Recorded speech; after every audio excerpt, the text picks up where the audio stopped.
Bueno, en esta charla voy a contar de qué se trata este asunto de los tests de hipótesis. Empezamos con un ejemplo sencillo. Supongamos que tengo una caja con bolitas rojas y encuentro una bolita en el piso y quiero saber si puede o no pertenecer esta bolita que encontré a esa caja que yo tengo de todas bolitas rojas, ¿sí? La bolita que encontré puede ser negra. Como sabemos que todas las bolitas de la caja son negras, son rojas, si encuentro una bolita negra, estoy re seguro de que la bolita no se cayó de ahí, ¿sí? Ahora, ¿qué pasa si la que encuentro en el piso es una bolita roja?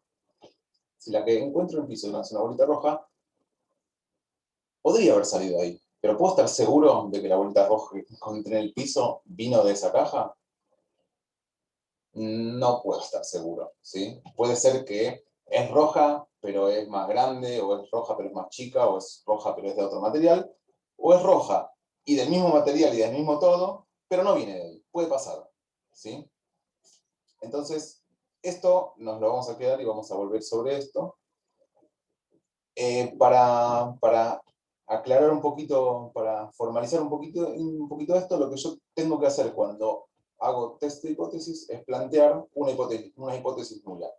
En este caso, la hipótesis nula es la bolita que encontré pertenece a la caja, ¿sí? Entonces, evalúo las consecuencias de que se cumpla o que no se cumpla esa hipótesis nula. Tengo que pensar, veremos en un ratito, calcular probabilidades de qué pasaría si se cumple o no se cumple esta hipótesis nula. En este caso es bien conceptual y trivial, ¿no? Pero si es la bolita es roja, voy a decir rechazo la hipótesis nula, ¿sí?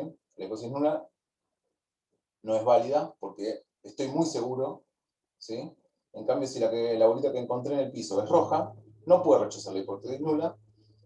Y diría, no hay diferencias significativas. No puedo asegurar que la bolita vino de ahí.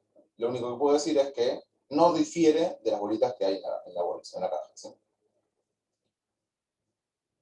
Si yo estoy tratando de formalizar este test de hipótesis en 5 pasos, los 5 pasos entonces serían, primero, formular una hipótesis nula, que en este caso será la bolita que encontré pertenece a la caja, mido, observo, ¿sí? La bolita que encontré es roja o es negra, ¿sí? El tercer paso es, conociendo la distribución a la que debería pertenecer lo que mido, si conozco la distribución a la que debería pertenecer, si mido, conozco la distribución a la que debería pertenecer lo que mido, si se cumple H0, son todas rojas, ¿sí? Ahora, cuando hagamos algunas cuentas, va a quedar un poquito más claro esto, con algunos casos un poquito más concretos. Y como paso 4, planteamos calcular la probabilidad de medir lo que medí, de observar lo que observé, si se cumple esa hipótesis nula, ¿sí? Si la bolita es negra, la probabilidad de medir una bolita negra, de observar una bolita negra, si se cumple la hipótesis nula, es 0, ¿sí? No es posible que la pelotita haya caído de esa caja y que sea negra, ¿sí? La probabilidad es 0. Y la probabilidad de medir lo que medí, encontré ahora, segundo caso, encontré una pelotita roja, la probabilidad es alta, ¿sí?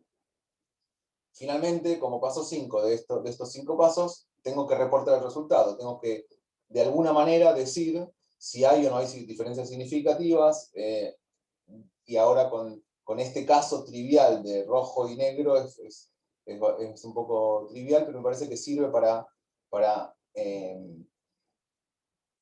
construir la idea de lo que estamos haciendo, del camino que estamos haciendo cuando hacemos un test de hipótesis, ¿sí? Antes de meternos en esa cuenta, yo quiero que estemos todos de acuerdo en qué decimos cuando decimos normalidad, test paramétricos, medias, que todos entendamos qué es media y desvío estándar, error estándar. Entonces voy a meter brevemente por ahí, ¿sí? Vamos a llamar población al universo de todos los datos infinitos en principio, o desconocidos, sobre los que quiero determinar algo, ¿sí? Y voy a llamar muestra a lo que mido, que es una parte, y no toda. No sé, si yo quiero medir no sé, el promedio de altura de las personas que viven en Argentina. Una posibilidad es medir a algunas personas, que va a ser una muestra. Otra posibilidad es medir a todas las personas de la Argentina, y eso sería la población, ¿sí? En muchos casos uno usa una muestra que es una parte, una fracción, que pretende que sea representativa de la población, pero me parece que está bueno tener esa distinción, muestra y población. ¿Qué es una muestra y qué es la población? ¿Sí? Otro tema relevante en todo esto es el asunto de la normalidad, ¿sí? Como ya contamos en la presentación anterior, hay muchos casos en los que está el teorema central del límite, que nos dice que muchas distribuciones tienden eventualmente a parecerse a una distribución normal, ¿sí? Entonces, uno espera que muchas cosas en la naturaleza se comporten teniendo una distribución normal, ¿sí? Y si todas las cosas que se comporten como una distribución normal, yo voy a poder medir cosas como su media y su desvío estándar. Voy a usar lo que llamamos test paramétricos, que es lo que vamos a estar mirando hoy. Pero si tenemos distribuciones que no cumplen con esa normalidad, por ejemplo, torcidas para un costado, torcidas para el otro, o por ejemplo, no sé, se me ocurre, no sé, las notas de todos los finales de las materias de la facultad, probablemente no tengan una distribución simétrica para los dos lados. Probablemente haya más 8, 9 y 10, ojalá, que 4, 5 y 6, va a ser una distribución medio así, torcida para la izquierda, ¿sí? Entonces, en una distribución como esa, uno no usa tests paramétricos, sino que debería usar lo que llamamos tests no paramétricos. Las descripciones que uno hace sobre esas distribuciones ya no son la media y el desvío estándar, sino que son tal vez la mediana, la moda, los percentiles, el rango intercuartil, ¿sí? Que son otro tipo de descripciones del valor típico y del ancho, pero en distribuciones que no son normales, ¿sí? Nosotros hoy vamos a pensar que todo lo que estamos observando tiene una distribución normal, porque es el caso más sencillo y más usado en general, ¿sí? Entonces, supongamos que, o sea, estos son ejemplitos que yo hago extrayendo numeritos haciendo calculitos generando números aleatorios en la computadora. Si genero, no sé, acá generé 20 números aleatorios con esta distribución normal, con una media de 2,05 y un desvío estándar de 0,5. De esa muestra, que yo me inventé acá, pero en algún experimento yo podría medir, puedo medir la media. Y esa media de los datos que yo medí, de la población, de la muestra que yo medí, no de la población. La población va a tener una media 2,05. Si yo mido infinitos números que tienen esa distribución que yo me inventé. Pero mi muestra de 20 numeritos en esa distribución no va a tener una media exactamente 2,05. Va a estar a veces un poquito más acá, a veces un poquito más allá, ¿sí? Lo que sí ocurre es que tiende a una constante al aumentar el número de datos, ¿sí? De nuevo, yo saco 20 números aleatorios con esta distribución que yo estoy dibujando acá y calculo su media y me va a dar a veces un poquitito más acá, a veces un poquitito más allá, ¿sí? Ahora vamos a ver un poquitito más eso. Si yo hago eso mismo con no 20, sino 100 o 1000 o 100.000 datos, la distribución se me va pareciendo más a esa distribución normal, a la población real de la que estoy sacando numeritos, ¿sí? Su media cada vez se va a parecer más a 2,05 y su desvío estándar se va a parecer cada vez más a 0,5, ¿está bien? Entonces, de nuevo, el desvío estándar es una medida del ancho de la distribución, esta es la formulita que seguramente la conocen, es básicamente el ancho de esta distribución que todas estas distribuciones tienen el mismo ancho típicamente, ¿no? Porque esta, si bien tiene pocos números, el ancho que yo podría describir acá, si yo calculo el desvío estándar, en este caso, en este caso, en este caso, en este caso, más allá del ruido voy a tener números parecidos, ¿sí? Entonces tiende una constante nuevamente al aumentar n. Ahora, a mí me interesa describir la media. La media, si yo tengo 20 casos, o la media si yo tengo 100, o la media si yo tengo 100.000, por ejemplo, ¿sí? Entonces, una variable que se puede calcular es el error estándar de la media, Standard Error of the Mean, que, calculado como el desvío estándar dividido la raíz del número de datos, me da el ancho en el que típicamente espero encontrar a la media. En otras palabras, es el error de la media, el error estándar de la media, ¿sí? El ancho, si yo tengo 20 medidas, raíz de 20 es algo así entre 4 y 5, entonces esta franjita verde, que es el desvío estándar, lo estoy dividiendo entre 4 o 5 pedacitos, acá lo estoy dividiendo entre 10, acá lo estoy dividiendo en no sé cuánto, 300, no sé cuánto. Entonces, lo que yo estoy viendo es que cuantas más veces mida, mejor yo tengo definida la media, ¿sí? Si yo hago muchas veces, extraigo 20 numeritos aleatorios de esta distribución y calculo su media va a tener este ancho típico de la franjita azul, del error estándar. En cambio, si yo hago muchas veces sacar 100.000 numeritos, su ancho típico va a ser mucho más chiquitito. Esta franjita verde dividido la raíz de 10.000, de 100.000.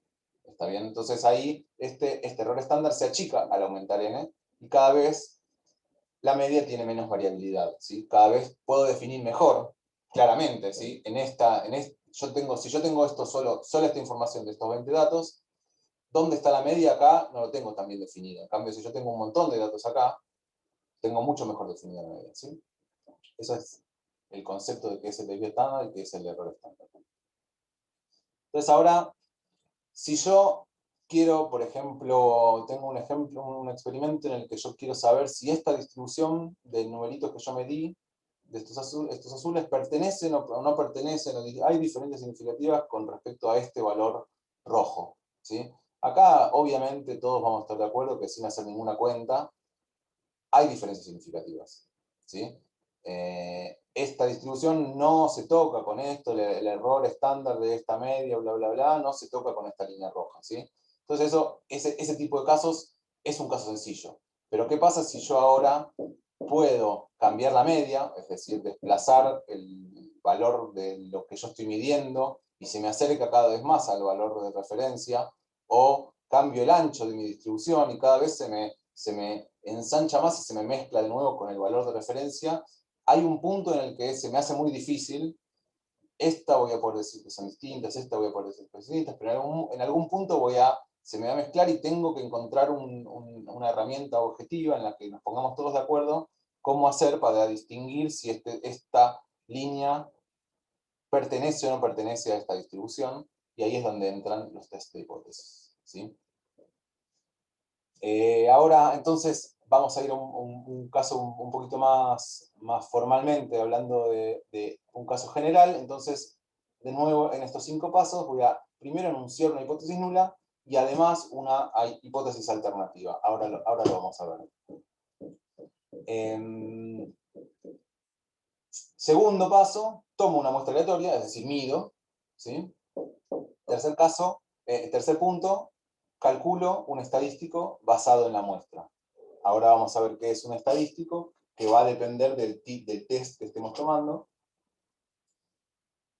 Punto 4, usar el estadístico y sus propiedades estadísticas, que tenemos que conocer, para calcular el valor P, la probabilidad de obtener el valor que obtuvimos, suponiendo que se cumple la hipótesis nula, ¿sí? Y finalmente, el último paso es elegir un umbral o criterio para poder tomar una decisión sobre la significancia, decir sí o no. ¿Tiene diferencias significativas o no tiene diferencias significativas? ¿Sí? Entonces vamos a un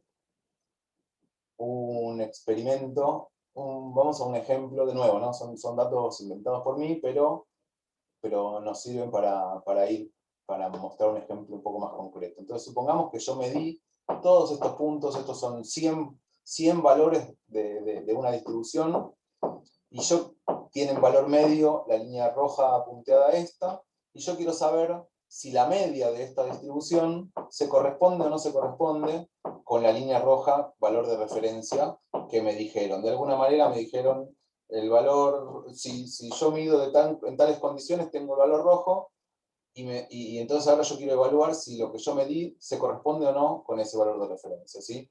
Un ejemplo en el que uno podría aplicar esto, por ejemplo, el inventado total, ¿no?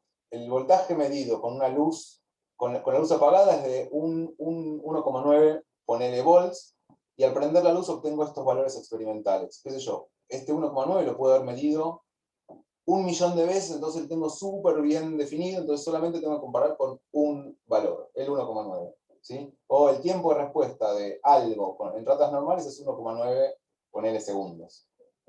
¿Sí? De nuevo, midieron 1.000.000 de ratas y el valor medio del tiempo de respuesta para las ratas normales es 1,9.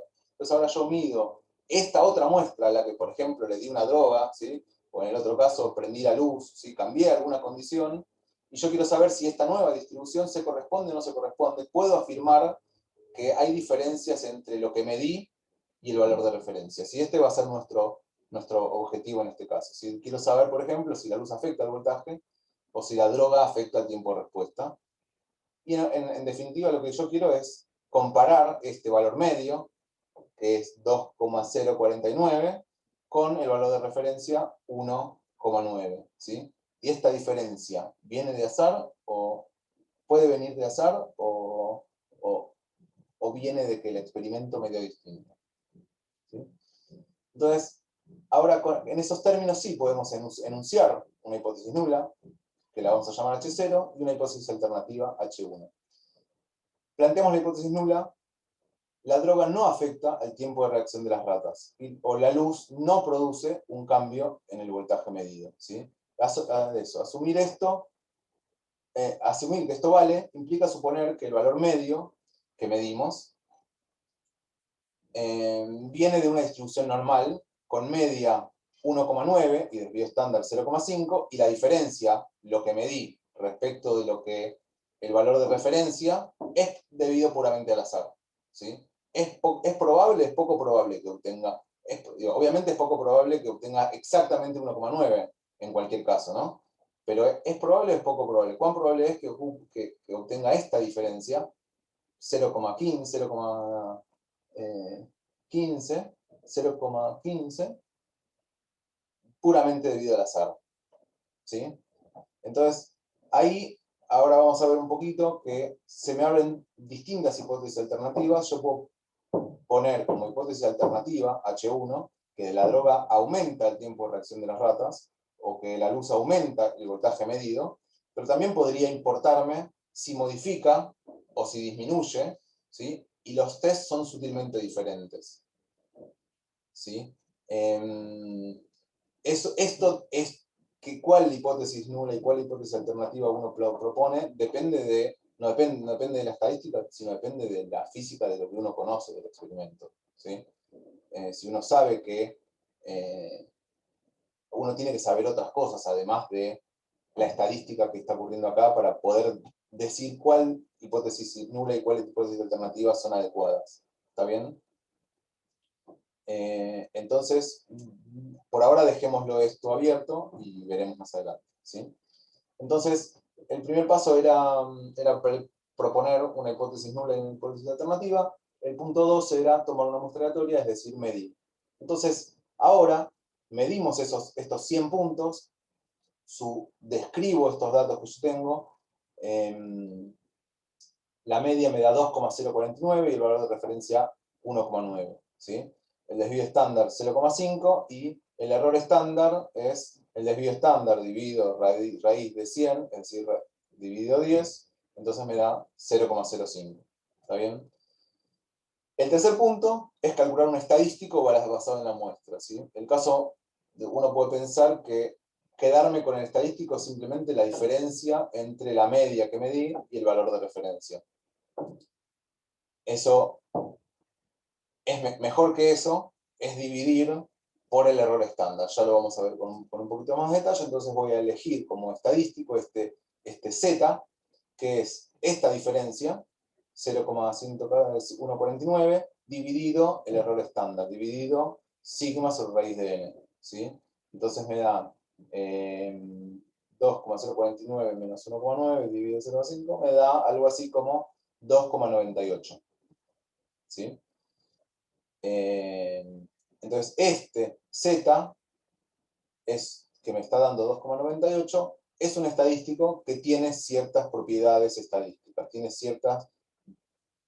Si yo midiera muchas veces este z, con valores que cumplen efectivamente la hipótesis nula, este z tiene una distribución que yo puedo conocer y puedo describir. Entonces ahora quiero saber si este 2,98 es mucho o es poco, ¿sí? ¿Es mucho o poco? Y ahora vamos a ver. Entonces, conociendo un poco estudiando estadística, uno puede saber propiedades estadísticas de ese valor, ¿sí? Entonces, esto, yo les puedo adelantar que este z tiene una distribución normal. Tiene una distribución normal con media 0 y desvío estándar 1, ¿sí? Este z, ¿está bien? Pero a mí me resulta también amable probar esto, jugar esto numéricamente, ¿sí? Entonces, lo que yo voy a hacer es esto. Si propongo que la población ahora de los zetas, ¿sí? De nuevo, de estos zetas, tiene una media 0 y un desvío estándar 0,5.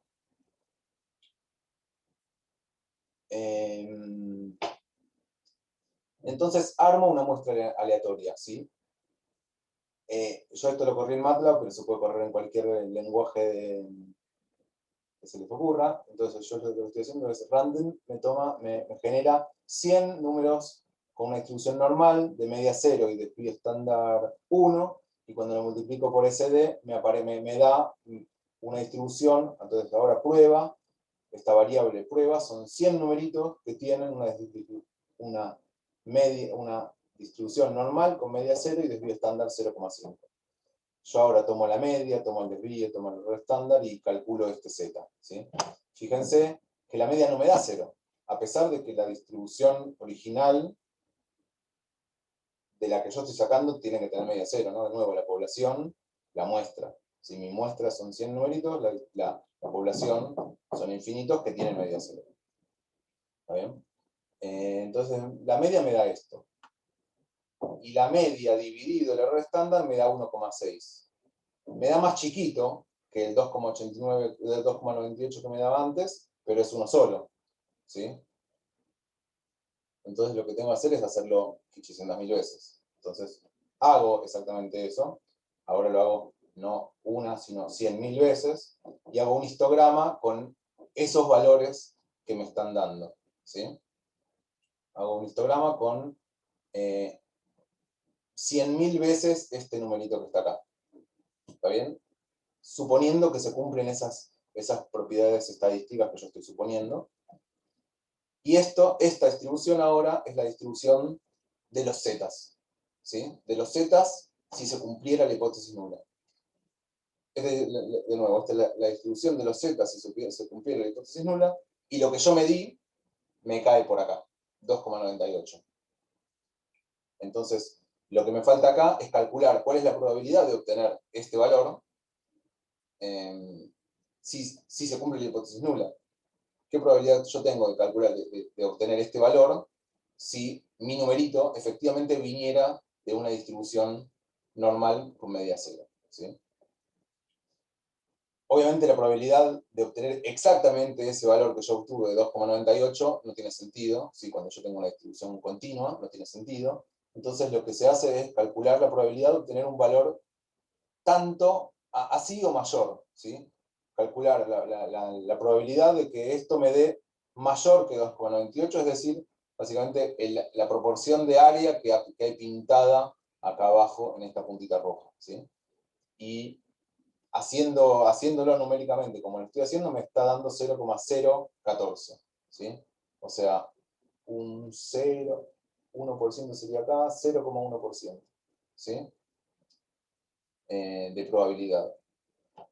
Entonces esta sería la probabilidad de obtener, si uno quiere, la probabilidad de obtener un valor 2,98 o mayor, si se cumplió la hipótesis nula. ¿Sí? Ya estamos cerca de a donde queremos llegar. Lo que viene ahora es la otra hipótesis alternativa. Esto era si nosotros suponíamos, si por cuestiones teóricas nosotros queríamos evaluar la hipótesis alternativa de que fuera mayor. Pero uno podría pensar que la hipótesis alternativa es que sea distinto. Entonces no me importa si es mayor o menor.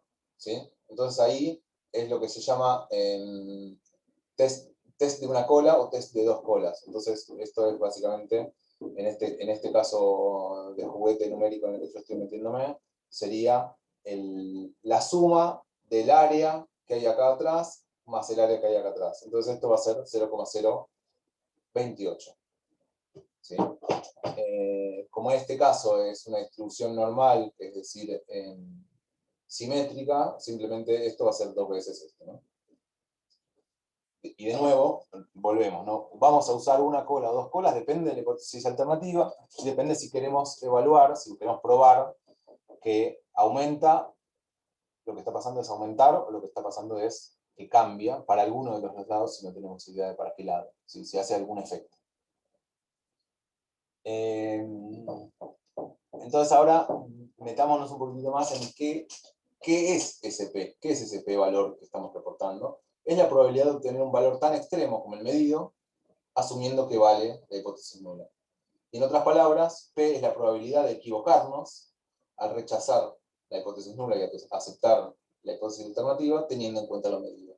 ¿Sí? Es medio trabalenguas, pero esto es básicamente todo lo que podemos decir. No podemos decir más que esto. ¿Está bien?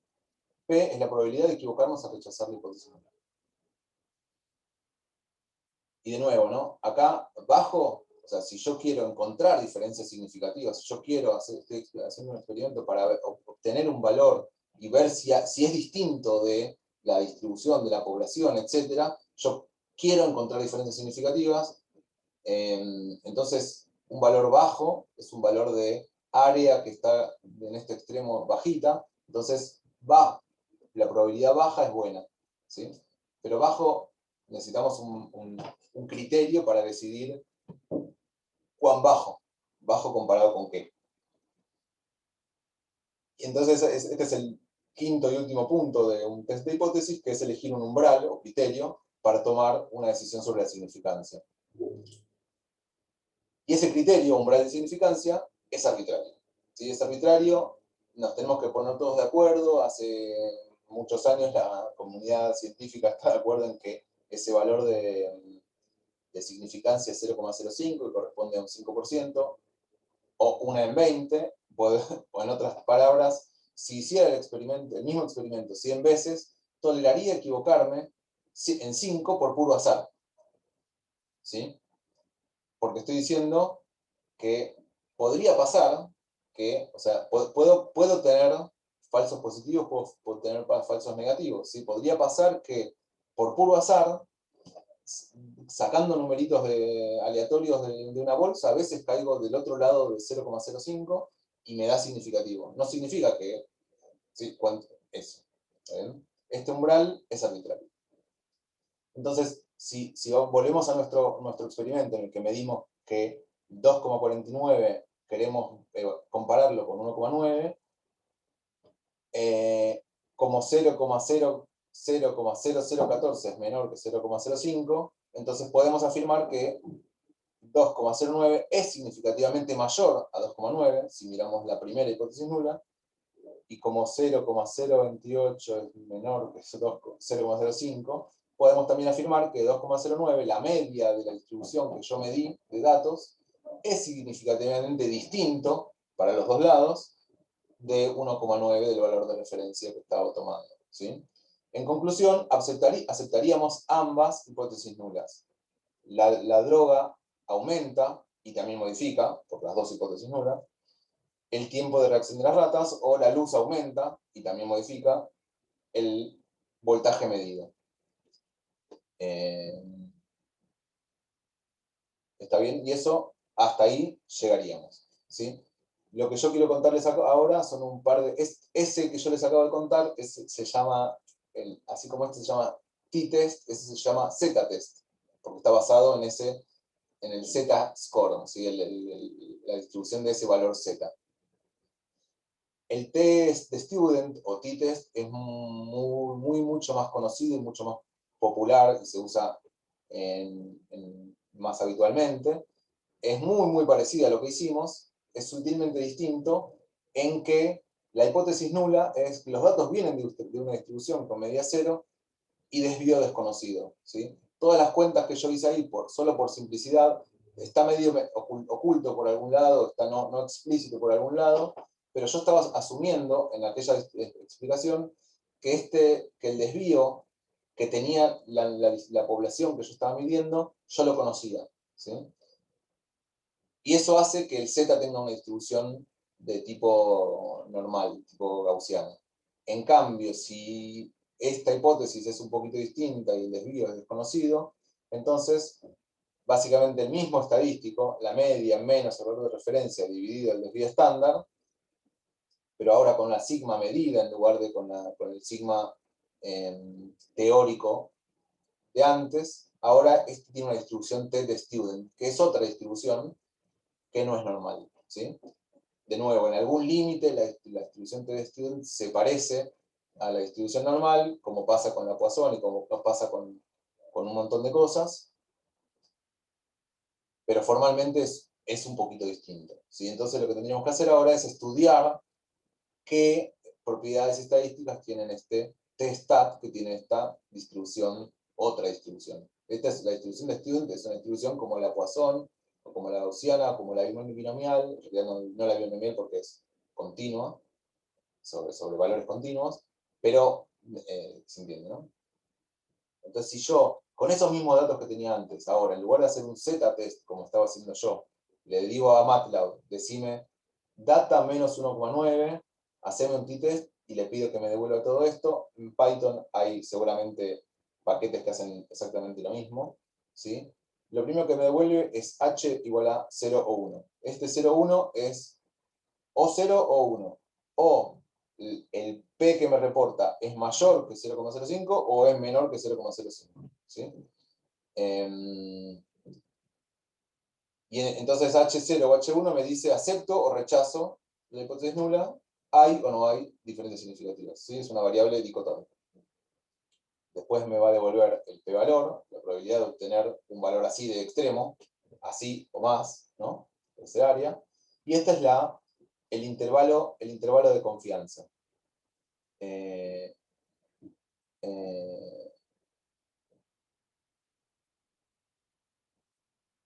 intervalo de confianza de 95%. Entonces, si este intervalo de confianza agarra o no agarra, creo que hay algo raro acá, probablemente yo lo haya corrido con data, 1,9 en lugar de data menos 1,9, porque si no el confidence interval debería estar corrido hacia cero.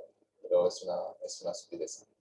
Se entiende, ¿no? Acá este es el intervalo de confianza de la media de la distribución. O sea, yo sé que la media tiene este valor experimental.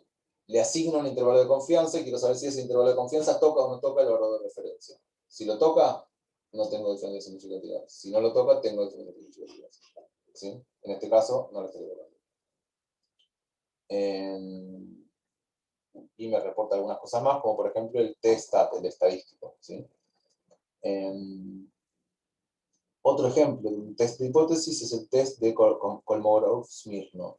¿Sí? Es un test que evalúa si los datos vienen de una distribución normal. Esa es la hipótesis nula, y la hipótesis alternativa es los datos no vienen de una distribución normal. ¿Sí? La manera en la que estos tests trabajan es calcular la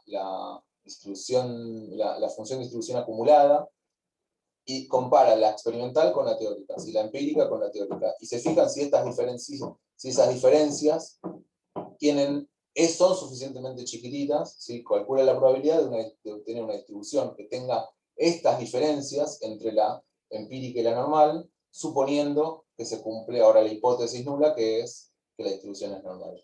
¿Sí? Si yo hago ahora un test, puedo obtener cosas como esto, como por ejemplo que h es igual a 0, no tengo evidencias para rechazar la hipótesis nula. ¿Sí?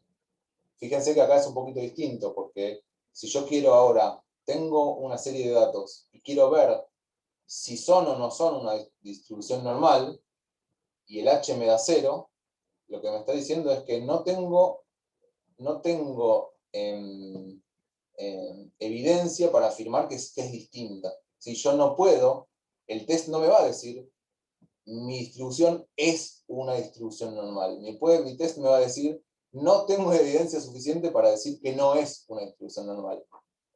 Es útil, pero eso es lo que los datos nos pueden decir. ¿Sí? No nos pueden decir esta distribución es una distribución normal. Estos datos tienen una distribución normal. Lo que nos pueden decir es estos datos no tengo evidencia suficiente para rechazar la hipótesis de que es una distribución normal. ¿Está bien? Entonces por eso me da 0 acá. Se parecen, probablemente venga de una distribución normal, la hipótesis nula me da 0. ¿Sí? En este caso es bueno 0. Porque yo quiero, no sé, si yo quiero que mi distribución sea normal, espero tener un 0 acá. ¿Está bien? Y un P alto. ¿Está bien? Y esto que les quiero mostrar acá está bueno, es un libro. Este libro de 100 test estadísticos. Lo vamos a compartir en la página. Lo que tiene es lo que dice, 100 test estadísticos. Pero está bueno porque explica muy clara y concisa, de una manera muy clara y concisa, cómo usarlos, para qué sirven, en qué caso necesito usar uno u otro. ¿Sí? Y acá, por ejemplo, tengo el test 1, que es el Z-test for Population Mean Variance Known. Este test, el Z-test, es exactamente el que les conté en mi ejemplo numérico. ¿Sí? Investigué para investigar la significancia de la diferencia entre la media de una población que se supone mu0 y la media de una muestra que yo mido X barra. ¿Sí? Es exactamente el que hicimos hace un ratito. ¿Sí? Si la distribución de la población no es normal, entonces va a dar un dato, o sea, y supone que la población tiene una distribución normal. ¿Sí? Entonces, de nuevo, el estadístico que va a medir es este Z, que es el valor medio de lo que medí, menos el valor de referencia que yo espero, dividido sigma sobre raíz de n, donde este sigma es conocido, ¿sí? En este test. ¿Sí? Si leen, esto es un poco largo para leer en el video pero les recomiendo que lean el ejemplo de por qué en ese caso puede llegar a ser que yo conozca sigma, conozca el desvío estándar en ese caso particular. ¿Sí? Y acá de hecho dice, ¿no? Si el desvío estándar no es conocido, andate a ver el t-test, que es el test 7. ¿Sí? Y ahora les voy a mostrar antes de ir al test 7, también muestra en el libro cuáles son las hipótesis de ese test y cuáles son las hipótesis alternativas, las hipótesis nulas y cuáles son las hipótesis alternativas. Entonces tengo dos posibilidades. Una, que la hipótesis nula sea que mu es igual a mu0 y la hipótesis alternativa mu es distinto de mu0 para los dos lados, o la hipótesis nula mu es igual a mu0 y la hipótesis alternativa mu mayor que mu0. ¿Sí? O me aumenta o me es distinto. ¿Sí? Una cola, dos colas. Calculo el test estadístico, cuando lo uso, si alfa es igual a 0,05, entonces estos son los valores límite para z. Si z es mayor que 1,96 o menor que menos 1,96, voy a estar en la región de rechazar la hipótesis nula. ¿Sí? Si tengo dos colas, o si es mayor que 1,64, voy a estar en la región de rechazar la hipótesis nula ¿sí? Entonces, en el ejemplo que propone acá, estos valores con estos datos me dan z igual a 1,8, que está justo entre medio de estos dos, entonces voy a aceptar o voy a no rechazar una y voy a rechazar la otra. ¿Sí? que está justo en el medio, o sea, si 1,8 es más grande que este, más chico que este. Entonces me cae en la franja gris de este lado, pero en la franja blanca de este lado. ¿Sí? Entonces, de nuevo, el test 1 de este libro es el Z-test, que es el que yo les describí detalladamente en el video este. El test 7 es el t-test. ¿Sí? Es esencialmente lo mismo, solo que la variance known, variance unknown. Yo conozco la distribución, el ancho de la distribución de la población, o no lo conozco y lo tengo que suponer de los datos. ¿Sí? Eso tiene implicancias estadísticas en el tipo de distribuciones de valores que yo voy a obtener en los estadísticos, y las cuentas van a ser distintas. ¿Está bien? Pero creo que, y el test 35 es el de Kolmogorov-Smirnov, es de este libro, ¿sí? De los 100, el 35 es este. To investigate the significance de la diferencia entre una distribución observada y una distribución de una población específica. En el caso que nosotros estábamos contando hace un ratito, una gaussiana. ¿Sí? Entonces, este libro, péguenle una ojeada, miren el test 1, el test 7, el test 35, como para ver de qué va la cosa. Y, solo para mostrarles un pantallazo súper general, hay un montón de tests, ¿sí? Para preguntarle distintas cosas a los datos. Depende del tipo de datos, depende del tipo de preguntas que yo lo quiera hacer. Si yo quiero hacer una comparación entre un valor de una sola muestra y lo que estamos haciendo, ¿no? Y un valor de referencia, o mido dos distribuciones, ¿sí? Y quiero saber si, por ejemplo, la media de esta distribución es igual a la media de esta distribución, voy a tener que mirar probablemente el test 2, el 3, el 8, el 9, ¿sí? O si tengo muchas muestras, voy a tener que mirar estas. Estos que dicen parametric tests y parametric classical tests, estos circuitos me quedaron por otro lado. Estos parametric tests y parametric classical tests son los que suponen que la distribución, que